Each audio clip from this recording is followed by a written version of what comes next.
The Buccaneers are an interesting team coming into this season. Yes, they've won 3 straight division titles, 2 straight under Todd Bowles, but they haven't necessarily been that great under Bowles. They're a 500 team under him, and last year was the first season without Tom Brady. But Baker Mayfield was able to be passed the torch and surprisingly have a lot of success. The NFC South is just a truly depressing division right now. The Bucs were definitely the best of the bunch last season, but now they're without Dave Canales, who may have just been the mastermind behind it all. Canales was the big name behind the career resurgence of Geno Smith in Seattle, and he did the same for Baker Mayfield last season, but now he's gone. He's now the head coach for the Carolina Panthers, trying to help develop second-year quarterback Bryce Young. It's hard to expect the Bucs to truly be able to be a top team in the league, but the potential to be a division winner again is there. You definitely expect a team to get much worse once the perceived GOAT retires, but the Bucs didn't do that. They actually ended up winning one more game than the season prior and even beat the Eagles in the playoffs too. The Bucs were really expected to get worse last season after Tom Brady retired, but that just wasn't the case, and a lot of that is because of Baker Mayfield. He put together probably the best season of his career last year, throwing for 4,044 yards, 28 touchdowns, and 10 interceptions. He returned to the form that we saw back in 2020 and even showed some of those flashes that we saw back when he was a rookie in 2018 after the Browns took him first overall. He was definitely the guy in Cleveland, but the Tampa Bay Buccaneers was his 4th team in 3 years last season. He signed a prove-it deal with them,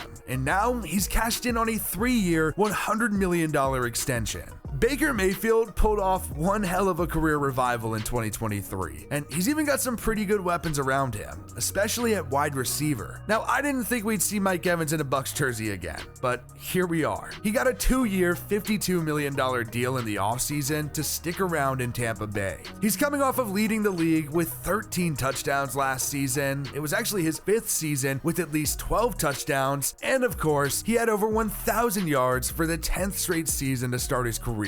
He's quite literally been the definition of Mr. Reliable, and he's been so good for a really long time. His partner in crime since 2017 has been Chris Godwin, who has 4 1,000-yard seasons in his career, including last season when he had his 3rd straight. That's a really good 1-2 punch right there. Then at likely wide receiver 3, Trey Palmer had a solid rookie season in 2023 with 385 yards after he was a 6th round pick. But the Bucs clearly wanted to add some depth there and went right back to the wide receiver well at this year's draft, using a 3rd rounder on Jalen McMillan out of Washington. He is coming off of a pretty disappointing year in 2023, but in 2022, he had nearly 1,100 yards catching passes from Michael Penix Jr. Now he gets to play for the Bucs and joined former college teammate Cade Otton. He's had a good 2 years at tight end for the Bucs, averaging 424 yards per season over the short span. Then in the backfield, Rachaad White is coming off of a big 2nd year in the pros. He had 990 yards rushing and 549 yards receiving. He was really able to do it all and was a big-time weapon for the Bucs. Tampa got some reinforcements in the draft too, though, taking Bucky Irving in the 4th round. This dude was a straight menace at Oregon and is coming off of back-to-back 1,000-yard seasons there after he spent a year in Minnesota. When you look at the offensive line, it's really not anything too special, but the Bucs at the very least have had the hard part figured out. Tackle. Tristan Wirfs is an all-pro left tackle. He's been there all 4 seasons in the league, and he's just great. And ever since Luke Goedeke, a 2022 2nd rounder, switched from guard to right tackle, he's also been great there. Tampa Bay has clearly made offensive line a big deal when it comes to draft capital, and that's been the case for the last 2 drafts now. In 2023, they took Cody Mauch, who was sliding at right guard. The Bucs definitely want him to improve and make a jump in year 2. Then the Bucs just used a 1st round pick on Graham Barton. He was a heck of a tackle at Duke, but projects as a pro center and was drafted to be just that. The only guy that'll probably start on the line that wasn't drafted by Tampa is Ben Bredeson. He started in every game for the first time last season. He was traded from the Ravens to the Giants after his rookie season and is now entering year 5 in the pros. throws. I really don't think the Buccaneers offense is that good. It's definitely not the worst, but it's just not that good. And unfortunately, I think it's the same story when you look at their defense too.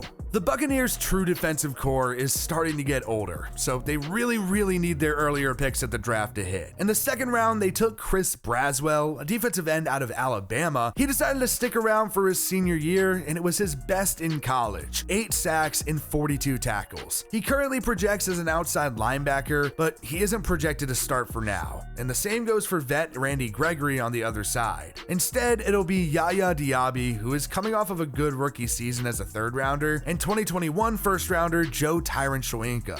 Then KJ Britt and longtime stud Levante David will be there on the inside. On the actual line, there's Vita Vea at nose tackle. He's a big name and has had 12 sacks over the past 2 seasons, which is pretty impressive from the inside position. He went in the first round to the Bucs back in 2018. Defensive end Kalijah Cansey was the 19th overall pick last year, and he had 4 sacks as a rookie. On the other side of him is Logan Hall, a 2022 second rounder. In the secondary, the Bucs could use third rounder Tyke Smith out of Georgia. He just had 70 tackles and 4 picks last season, and he was actually an All-American in 2020 at West Virginia and then transferred, but he probably won't see much time playing safety. Antoine Winfield is still in Tampa with year 5 coming up, and then Jordan Whitehead is back in the Bay. He played in every game over the past 2 seasons for the Jets, but before that, he played out his rookie deal with the Bucs. Tyke Smith is probably going to see more usage as a nickel corner. Their actual corners aren't necessarily that great. Zion McCullum and Jamel Dean, both homegrown guys. Overall, the defense isn't anything special. The Bucs truly are a team that isn't really that bad, but they're also not too great. I still do think the Bucs are a pretty solid team, but not great. The Falcons going out and signing Kirk Cousins makes Atlanta just so much better, so I think they're probably primed to be the winner of the NFC South now, but I do have the Bucs firmly in that second spot in the division heading into the year, and I think that's probably where they're going to end up. Tampa does have some good players and good weapons around Baker Mayfield, who is obviously coming off of the best season of his career. Still though, they have a lot of concerns, and I think they've definitely benefited a ton from playing in the worst division in football. I still think the Panthers and Saints are pretty much rebuilding for the foreseeable future, so I like the Bucs to sweep both of them, but I do have them getting swept by the Falcons. It's not a very easy schedule for Tampa this year, and unfortunately, that's just what happens when you win your division. I think they still end up being a solid team, but I do see them losing one more game than last year, regressing back to the final year with Tom Brady at 8-9, and I don't think they'll win the division for the 4th consecutive year. Me and Jackson are pretty much on the same page here when it comes to the NFC South this season. He likes the Falcons to win the division and thinks that Kirk Cousins can actually take advantage of those good offensive weapons playing for Raheem Morris now. He also has the Bucs sweeping the Panthers, but he has them splitting with the Falcons and Saints. Ultimately, Jackson thinks they'll go 7-10 and finish second in the NFC South behind Atlanta. Now I get it, those aren't exactly the most exciting takes, but they seem to pretty much be the normal consensus for this season. The Bucs aren't a bad team, but the Falcons have undeniably gotten better. Still though, watching Tampa, especially Baker Mayfield, is a lot of fun,